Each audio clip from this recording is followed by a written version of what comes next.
Selamat siang, jumpa lagi dengan saya Elia Haryanto. Hari ini Selasa, 15 April 2025. Tadi pagi saya menemukan konten percakapan antara Elia Miron diwawancarain dalam podcast Daniel Tetangga Kamu. Dan akhirnya poin itu saya berikan kepada Pendeta Esra Soru karena Elia Miron mengatakan bahwa dia mendengar pengajaran Allah Tritunggal oleh Pendeta Esra Soru di YouTube. Maka di malam itu juga Elia Miron membuat konten tentang Allah Tritunggal. Semenjak konten itu maka terkenalah si Elia Miron. Hal ini saya chattingkan dengan Pendeta Esra Soru dan terjadi percakapan yang sangat menarik. Percakapan saya dengan Pendeta Esra Soru saya ringkas seperti ini. Saya tanyakan kepada beliau, apakah Pak dulu pernah berdebat dengan Pendeta Budi Asali? Karena saya mendengar sejarah mengatakan bahwa Pak sering berdebat dan akhirnya belajar mengikuti metode pengajaran Budi Asali. Apakah sejarah ini benar? Dijawab oleh beliau bahwa Pak Esra mengatakan dia punya metode belajar, bahwa dia sering menggugat pandangan orang lain. Dan orang lain yang dia gugat pasti menjawab. Kalau Esra kalah dalam perdebatan, maka Pak Esra akan senang. Kenapa? Karena dia mendapatkan kebenaran yang baru yang dia dapatkan dari perdebatan tersebut. Ditambahkan, dia melakukan kepada semua orang. Kalau dia belajar di sekolah Armenian, maka dia memposisikan dirinya sebagai seorang Calvin dan menyerang pandangan tempat dia belajar, yaitu Arminianisme. Juga kalau ketemu dengan orang Calvinis, maka dia menempatkan diri sebagai seorang Arminian dan menyerang pandangan para Calvinis untuk mendapatkan kebenaran. Jika serangan-serangan Pendeta Esra Soru kepada orang tersebut dapat dijawab dan akhirnya Pak Esra kalah berdebat, maka kebenaran baru dia dapatkan. Metode ini juga dia terus lakukan dalam sepanjang sejarah kehidupannya dia. Sampai suatu saat, pada saat komunitas di tempat Kristen mengadakan sebuah acara, maka dia dianggap ateis, dianggap mualaf, dan dianggap sesuatu yang salah dalam pelajaran yang diangkat oleh Esra Soru. Itu adalah dampak daripada metode belajar dia menempatkan dalam posisi menyerang dari lawan bicaranya.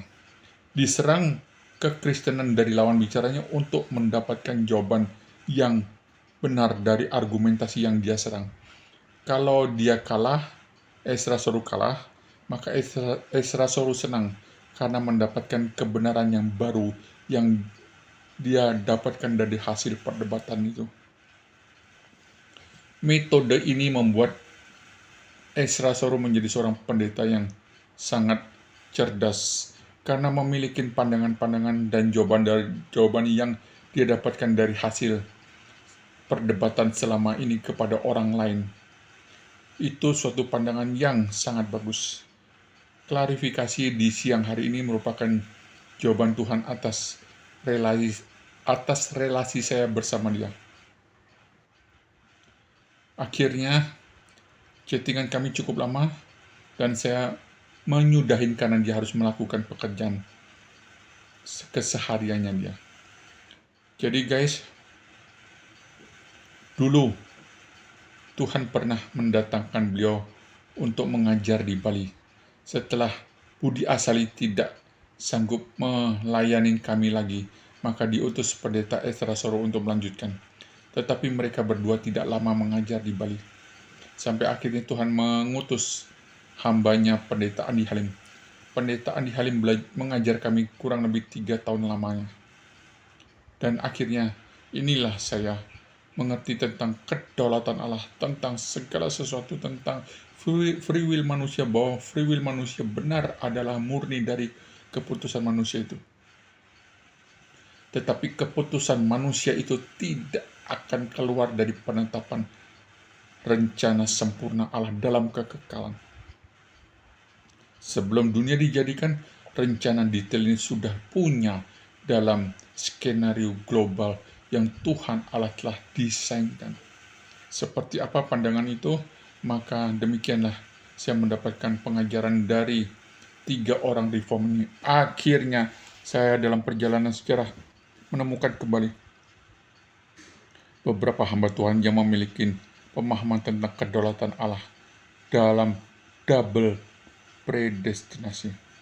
Jadi ini merupakan satu video yang dianjurkan oleh pendeta Ezra Soru supaya saya membuat konten tentang percakapan saya dengan beliau siang tadi, untuk memberikan sebuah wacana bahwa ini merupakan klarifikasi bagi para pendengar yang menonton YouTube saya ini, yang menonton konten saya ini, dan mengetahui bagaimana sebenarnya Ezra Soru itu dalam perjalanan dari dulu hingga sekarang.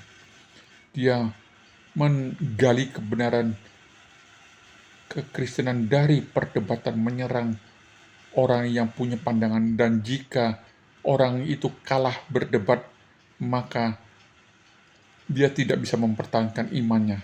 Tetapi kalau imannya dia benar adanya, maka kekalahan Ezra Soru menjadi sebuah kebenaran baru bagi dirinya. Dan akhirnya dia memberitakan bahwa kebenaran sejati, bahwa Allah yang kita sembah adalah Allah Tritunggal seperti yang diajarkan selama ini. Demikian guys, sampai jumpa, Tuhan Yesus memberkati.